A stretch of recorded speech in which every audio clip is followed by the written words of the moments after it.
सगळी महत्त्वाची कामे नियोजन करून लवकर पटापट आटपली. खरं तर आता अर्धा शनिवार आणि पूर्ण रविवार हा पेंडिंग कामे आटपण्यातच जात असतो.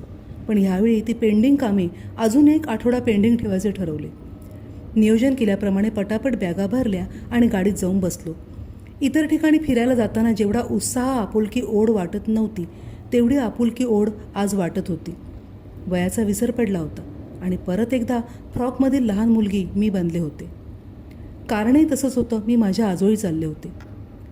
पूर्वी आजोळी जायचे म्हणजे पूर्ण वर्षभर चाललेलं प्लॅनिंग असायचं. 2-3 महिने आधीच एसटीची जाण्याची आणि येण्याची तिकिटे काढून ठेवायला लागायची. कारण कोकणातल्या सामान्य माणसाला एसटी, रातराणी ह्याशिवाय काही पर्यायच नव्हता. चारचाकीने जायची प्रथाच नव्हती. सामान्य बेताच्या परिस्थितीतल्या माणसाच्या खिशाला ते परवडण्यासारखं सुद्धा नव्हतं. त्यामुळे ती तिकिटे मिळाली की जग जिंकल्याचा आनंद व्हायचा. पहाटेपासून तिकिटाच्या रांगेत ताटकळत उभे राहणे सार्थक झाल्यासारखे वाटायचे. पण आता तसे नाही. कोकणात जायचे म्हटल्यावर दारात गाडी असल्यामुळे कधीही नियोजन करून निघता येते. पूर्वी कोकणात एसटीने जायचे म्हटल्यावर लाल मातीच्या कच्च्या ओबडधोबड रस्त्यावरून धडामधडाम करत धावताना धुरळा उडून एसटीबरोबरच आत बसलेले आम्हीसुद्धा केसांसकट, कपड्यांसकट लालमय होऊन जात असू. त्यामुळे मुद्दामच जुने कपडे बरोबर घेऊन जात होतो. मग शेणाने सारवलेल्या जमिनीवर, नुसत्या जमिनीवर बसताना, आंबा काजूची बोंडं चुपून खाताना, जाळीतील करवंद काढताना कपडे खराब व्हायची भीती अजिबात वाटत नसे. पण आता परिस्थिती सर्वार्थानं खूपच सुधारलेली आहे. कोकणात जाणाऱ्या लाल मातीच्या कच्च्या रस्त्यांची जागा सिमेंटीकरण झालेल्या रस्त्यांनी घेतली आहे. त्यामुळे लालपरीसुद्धा आता दिमाखाने रस्त्यावरून सुसाट धावताना दिसते. जेव्हा या सिमेंटीकरण झालेल्या रस्त्यावरून स्वतःच्या गाडीने जाताना प्रवासाचा जो आनंद मिळतो तो बघून लहानपणी कसे खस्ता खात खात कोकणात पोचायचो ते आठवतं. गदागदा हलणाऱ्या बसमध्ये बसून उलट्या करणारी माणसे, ते बघून आपल्याला येणारी उमासे. पहाटे लवकर घर सोडून धडपडत आधी ट्रेनने कल्याण किंवा ठाणे, प्रसंगी बोरिवली गाठून तिथून पुढे एसटीने गावाकडे जाणे खूप जिकिरीचे असे. आणि तसाच परतीचा सुद्धा प्रवास. पण तरीही कधी आजोळी जाऊ नये असे वाटले नाही. कधी शाळांना सुट्टी पडते आणि कधी आजोळी जातो असे व्हायचे. आजी तर मला काही समजायच्या आधीच देवाघरी गेली होती. ती पोकळी, तिच्या मायेची तहान कायमच मनात घर करून राहिली. पण माझे आजोबा, ज्यांना पूर्ण गाव केसुखोत म्हणून ओळखत होते, ते 2 महिने आधीपासूनच आमची वाट बघत असायचे. आम्ही पोहोचायच्या आधीच झाडावरचे कलमी आंबे उतरवून अडीला लावून ठेवायचे. नातवंडांना हापूस आंबा खायला घालण्याची तळमळ त्यात असे. त्यावेळी फोन नव्हते. पोस्टकार्डनेच ख्याली खुशाली कळत असे. मुंबईतून आम्ही आणि कोकणातून ते आम्हाला पत्र पाठवत असत.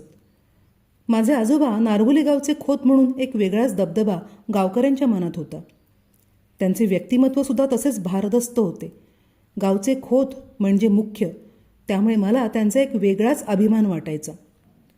दुरून आजोबा येताना ते येत असल्याची सूचना त्यांच्या हातात असलेली काठी दणदण वाजायची त्यावरून मिळत असे. मग आम्ही म्हणायचो, केसुखोत आले.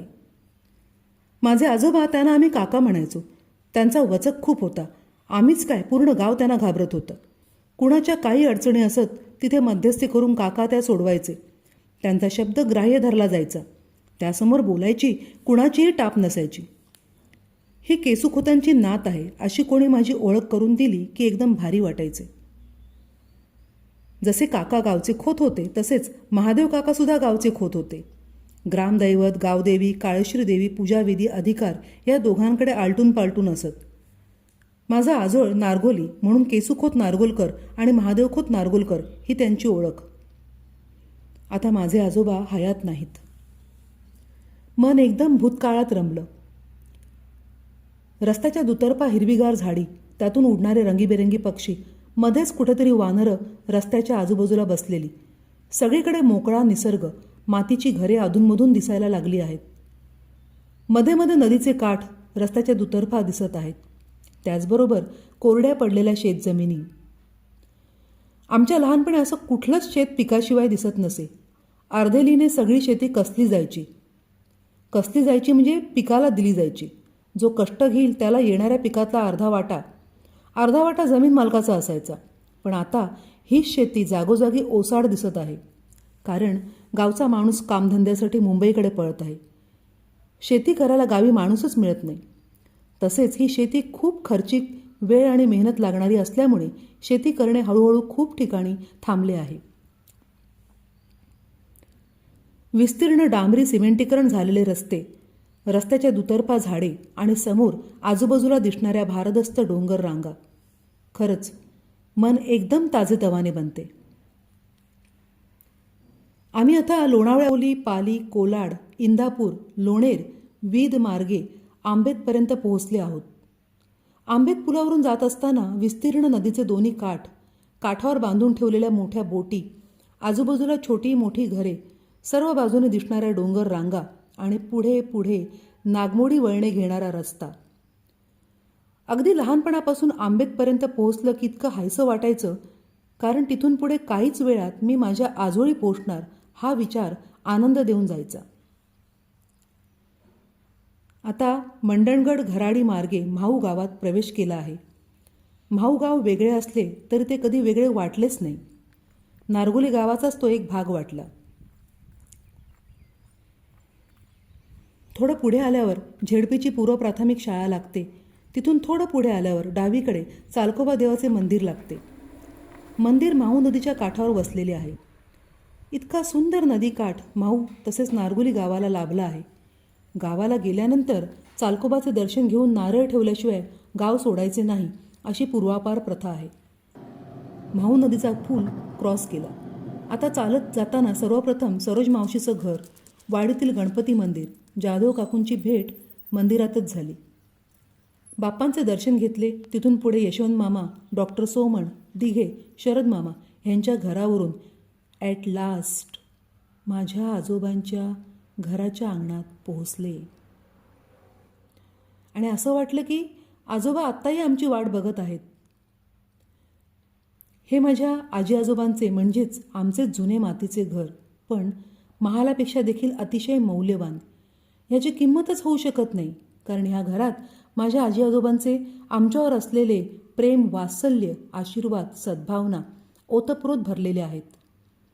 इथल्या मातीच्या भिंती, माझघर, स्वयंपाकघर, पडवी, प्रत्येक ठिकाणी, प्रत्येक वस्तूत माझ्या आजी आजोबांचे वास्तव्य सामावले आहे.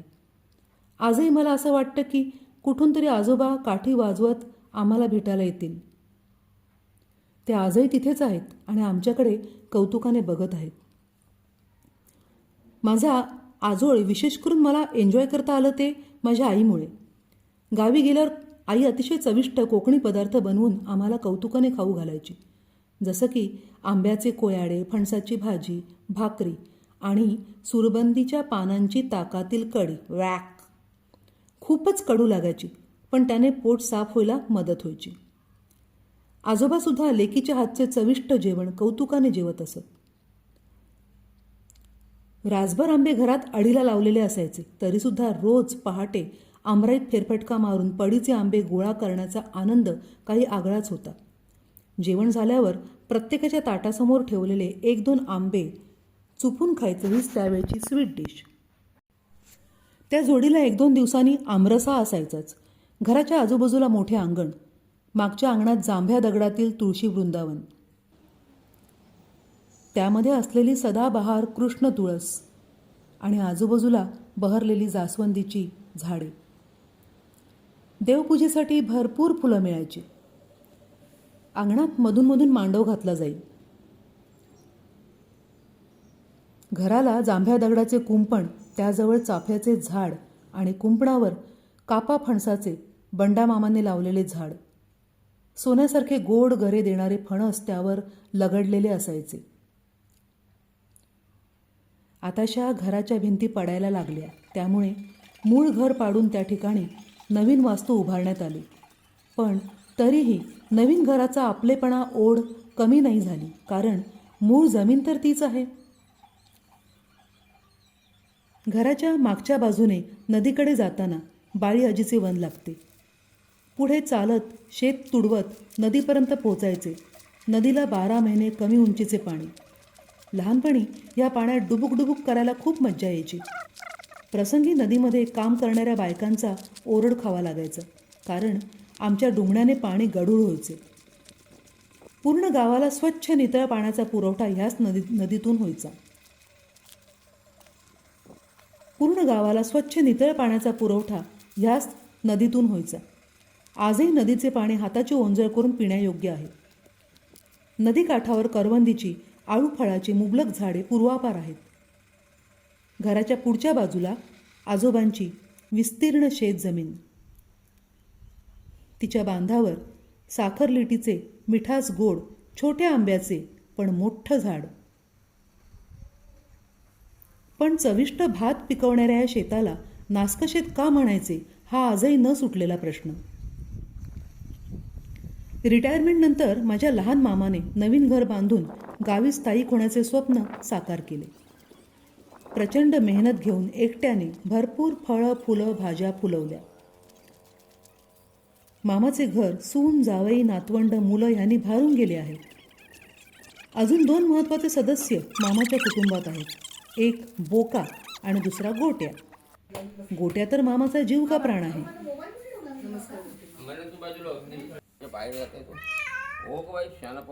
मामाच्या कडेलाच पार्वती मावशीचे घर आहे. ही तीच मावशी जिने लहानपणी खांद्यावर घेऊन घाट रस्त्यातून मला कैक वेळेला घरापर्यंत आणले आहे. घरातील सगळी कष्टाची कामे, घरची शेती तर ती करतच होती. पण त्या काळी लांब लांब गावात जाऊन रात्री अपरात्री कितीतरी गर्भार बायकांना तिने सोडवलं आहे. सुईण म्हणून तिची ख्याती आहे. गावाचं गावपण हे त्याच्या परंपरांमध्ये सामावलेलं असतं. गावात 2 मोठे उत्सव परंपरागत आजही धूमधडाक्यात साजरे होतात. ते म्हणजे माघी गणेश उत्सव व शिमगा उत्सव. नोकरदार मंडळी सुट्टी मिळो वा ना मिळो बिनदिक्कत ओढीने दोन्ही उत्सवांसाठी हटकून गावाला येतात. गावात एकूण 4 वाडी आहेत. त्यातील 2 वाडी म्हणजे पूर्ववाडी आणि पश्चिमवाडी. दोन्ही वाडींमध्ये आलटून पालटून शिमगा उत्सवाची जबाबदारी घेतली जाते. माघी गणेशोत्सव गणपती मंदिरात सगळ्यांच्या मदतीने एकत्र पार पडतो. शिमगा उत्सवात रात्री उशिरा प्रथम सहाणेवर प्रचंड उंच होळीचे दहन केले जाते. सगळ्यांना सुखी सुरक्षित ठेव म्हणून तिची प्रार्थना केली जाते. दुसऱ्या दिवशी खेळी घरोघरी जाऊन सन्मान घेतात. पूर्ण वर्षभर गावकरी गावदेवी काळश्री माता तिच्या दर्शनाला, तिची सेवा करण्यासाठी, शुभ कार्याचे तिला आमंत्रण देण्यासाठी तिच्या मंदिरात जात असतात. वर्षातून एकदा गावदेवी काळश्री देवीसुद्धा पालखीत बसून आपल्या प्रत्येक भक्ताच्या घरी जाऊन त्याची भेट घेते, विचारपूस करते, आशीर्वाद देते. भक्तसुद्धा तिच्या येण्याची आतुरतेने वाट बघत असतो. त्याला शक्य होईल तेवढी तिची सेवा करण्याचा प्रयत्न करतो. अशी एक भक्तिमय कल्पना, भावना, विश्वास आहे. शिमगा उत्सवात पालखी आजही 2 मुख्य घरे केसू खोत आणि महादेव खोत यांच्या घराच्या अंगणात नाचवली जाते.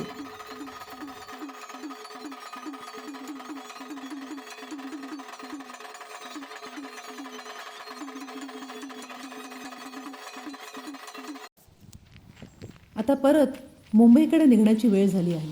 तत्पूर्वी गावदेवी कालकाई माता मंदिरात जाऊन तिची भेट घेऊन तिला नमस्कार करून आम्हाला यशस्वी, सुखी आणि सुरक्षित ठेव हे सांगणे आवश्यक आहे. तिच्या जीवावर तर पूर्ण नारगोली गाव निर्धास्तपणे जगत आहे. आमच्या लहानपणी मंदिरात जाण्याची वाट दुर्गम आणि चढणीची होती. तसेच वाघसुद्धा मंदिरात येऊन बसत असे. पण त्याच ठिकाणी मोरांचा सुद्धा वास होता. त्यांची पिसे तिथे पडलेली असायची. हे माहिती असल्यामुळे मोराची पिसे मिळतील म्हणून मन आनंदीसुद्धा होत असे. मंदिराच्या आवारात एक फणसाचे झाड होते. वर्षातून एकदा त्याला भरपूर फणस लागायचे. काळश्री माते, आमच्यावर, आमच्या घरावर, आमच्या मुलाबाळांवर, आमच्या संसारावर तुझा वरदहस्त कायमस्वरूपी राहून दे. पण आता काळाच्या ओघात कितीतरी गोष्टी नामशेष झाल्या आहेत.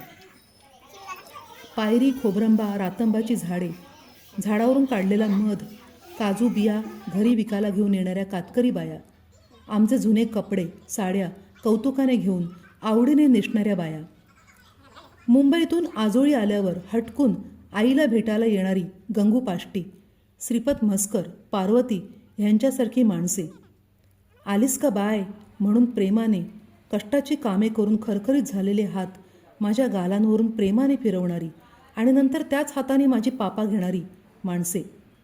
त्या खरखरीत हातांमधून एवढे निस्पृह प्रेम टपकायचे की ते हात खूप गोड वाटायचे.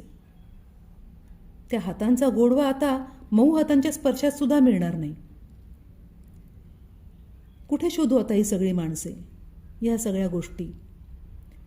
गेले ते दिवस, राहिल्या फक्त आठवणी. म्हणूनच या आठवणी मनाच्या कुपीतून आज बाहेर काढून त्यांना थोडा उजाळा देऊन कुपी परत मनाच्या कोपऱ्यात बंद करून मुंबईची वाट पकडत आहे.